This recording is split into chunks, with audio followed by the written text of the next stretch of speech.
राधे। कैसे हैं आप सब लोग? आई होप आप लोग अच्छे होंगे।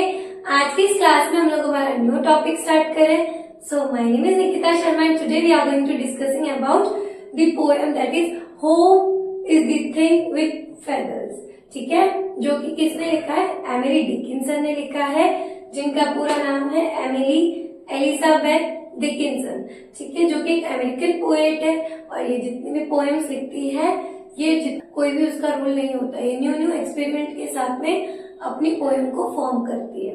ठीक है, और इनकी 1800 पोएम्स है, जिसमें से सिर्फ और सिर्फ 10 पोएम्स ही उन्होंने पब्लिश करवाई थी। अगर बात बोलो, वो जो है उन्होंने अपनी पूरी लाइफ एक बंद कमरे में गुजार दी। उन्हें बाहर जाना, दोस्तों से मिलना या दोस्त बनाना पसंद नहीं था। स्टार्टिंग से वो अकेली रही और अकेला रहना ही उन्हें अच्छा लगता था। तो स्टार्टिंग से जब से वो अकेली रही तो वो सिर्फ पोएम्स लिखती थी, बट उन्हें पब्लिश कभी नहीं करवाती थी। वो पोएम्स लिखना ही पसंद करती थी और उन्होंने इसी वजह से शादी भी नहीं की। वो सिर्फ ये सोचती थी कि that life is better than everyone और सर्कल ऑफ द पीपल्स। उनको नहीं लगता कि आप सबके साथ रहेंगे तो आपकी लाइफ बेटर होगी। She thinks that alone is the life that is better. Alone life ही एक बेटर लाइफ है, उन्हें यही लगता था। और इसी वजह से उन्होंने कभी कोई पोएम पब्लिश नहीं करवाई और उनकी 10 ही पोएम्स ऐसी थी जो पब्लिश हुई थी। और जब वो उनकी डेथ हो गई थी, उसके बाद में उनकी सिस्टर लाविनिया डिकिंसन ने उनकी पोएम्स रूम से निकाली थी, उन्हें वहां मिली एंड उनके बाद में उन्होंने उनको पब्लिश करवाया था। और एमिली ने हमेशा जो पोएम्स है उनकी थीम्स जो रखी थी वो डेथ और इमॉर्टैलिटी पे रखी थी।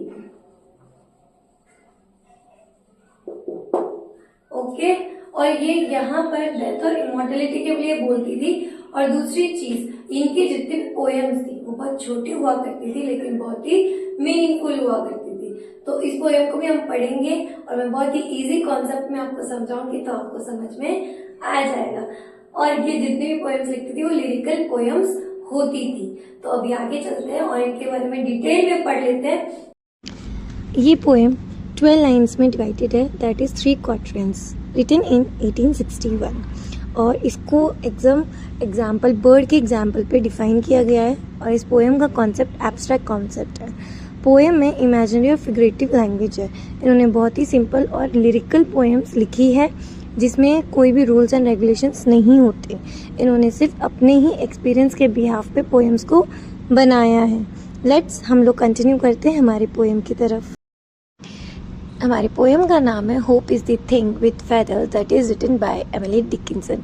उन्होंने होप और उम्मीद के बारे में, विश्वास के बारे में बताया है, वो भी कंपैरिजन टू अ बर्ड को कंपैरिजन करते हुए उन्होंने बताया है कि जो उम्मीद है वो हमें कैसे ज़िंदा रखती है और एक उम्मीद की वजह से हम हमारी ज़िंदगी की सारी लड़ाइयाँ कैसे लड़ते हैं। Hope is the thing with feathers that perches in the soul. जो होप है, उम्मीद है, जो विश्वास है, वो हमारी आत्मा में, हमारी रूह में बैठी हुई होती है, आत्मा में बसी हुई होती है। And sings the tune without the words and never stops at all. और जो ये गाना गाती है वो गाना एकदम बिना लफ्ज़ के होता है, मतलब इस गाने के अंदर कोई भी वर्ड्स नहीं होते हैं। ये सिर्फ और सिर्फ एक चिड़िया होती है, एक होप होता है हमारे अंदर। जैसे चिड़िया उड़ती है वैसे ही होप हमारे अंदर एक पंख लेके रखता है। And sweetest in the gale is heard and sore must be strong.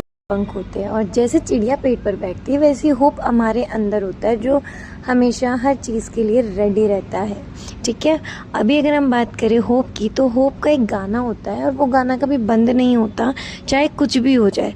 Hope का गाना तब सुरीला हो जाता है जब हम परेशानियों से घिरे रहते हैं, जब हमारे पास बहुत सारी परेशानियां हो, हर तरफ हम लोग परेशानी से घिरे हो, तभी जो होप का गाना है वो बंद हो सकता है या शांत हो सकता है। वो जो चिड़िया है होप की, वो शांत हो सकती है। मतलब आपके होप को शांत करवाना है तो, गाना बंद करवाना हो तो परेशानी बहुत बड़ी होनी चाहिए या बहुत बड़े तूफान से ही ये नन्ही चिड़िया शांत हो सकती है या चुप हो सकती है। Abash the little bird that kept so many warm. इस नन्ही सी चिड़िया ने बहुत लोगों को जिंदा रख रखा है, बहुत से लोगों को गर्म कर रखा है। ये जो नन्ही सी चिड़िया है, जो होप है, जो उम्मीद है, उससे लोग जिंदा रहते हैं कि हाँ आज नहीं तो कल अच्छा होगा। अभी नेक्स्ट पे चलते हैं। I have heard it in the chillest land and on the strangest sea, yet never in extremity it asked a crumb of me. I have heard it in the chillest land and on the strangest sea. chillest मतलब यहाँ पे परेशानियों को बताया है कि जब आप किसी परेशानी में होते हैं तो ठीक है। यहाँ पर एमिली डिकिंसन बोल रही है कि मैंने अपनी ज़िंदगी की बहुत सी परेशानियों में इस चिड़िया का गाना सुना है और बहुत ख़राब समय में या वक्त में भी इस चिड़िया ने मुझे ज़िंदा रखा है या इस उम्मीद पे रखा है। जब मैं परेशानियों से गिर जाती थी तब इस चिड़िया ने मुझे उम्मीद दी, मुझे ज़िंदा रखा।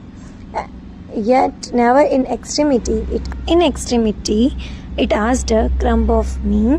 हालांकि इस चिड़िया ने मुझे गाना सुनाकर ज़िंदा रखा, लेकिन इतना करने के बावजूद भी इस चिड़िया ने बदले में मुझसे कुछ नहीं मांगा।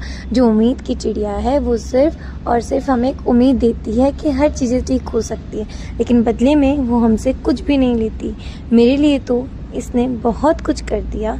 लेखिका बोलती है कि होप जो है, होप की चिड़िया जो है, उसने मेरे लिए तो बहुत कुछ किया लेकिन कभी खुद के लिए कुछ नहीं। तो हमेशा गाना सुनाकर इसने ज़िंदा रखा, लेकिन कभी भी मुझसे इसने कुछ नहीं मांगा। यहाँ पर पोएम फिनिश हो जाती है और यहाँ पर जो होप वर्ड है, जो चिड़िया से कंपैरिजन किया गया है, यहाँ पर उसे बहुत ही पावरफुल रीज़न के लिए यूज़ किया गया है, जिस पर हमारी डिसीजंस, चॉइसेस, ऑप्शंस, हर एक चीज़ डिपेंड करती है। हम जो भी सोचते हैं या जो भी करते हैं तो सबसे पहले हम एक उम्मीद लगा लेते हैं, एक्सपेक्टेशंस लगा लेते हैं, दैट इज़ ये इस तरीके से नहीं, इस तरीके से होगा। इसीलिए यहाँ पर पोएटेस हमें भी ये मैसेज दे रही कि जो होप है वो एक ही ऐसी चीज़ है जो हमें ज़िंदा रखती है। आई होप आपको ये वीडियो अच्छा लगा होगा। अगर अच्छा लगा हो तो please subscribe my channel and press the bell icon, ताकि आपको मेरी वीडियोस की लेटेस्ट नोटिफिकेशंस मिलती रहे। Thank you so much. Have a very beautiful day. Stay soon, stay happy.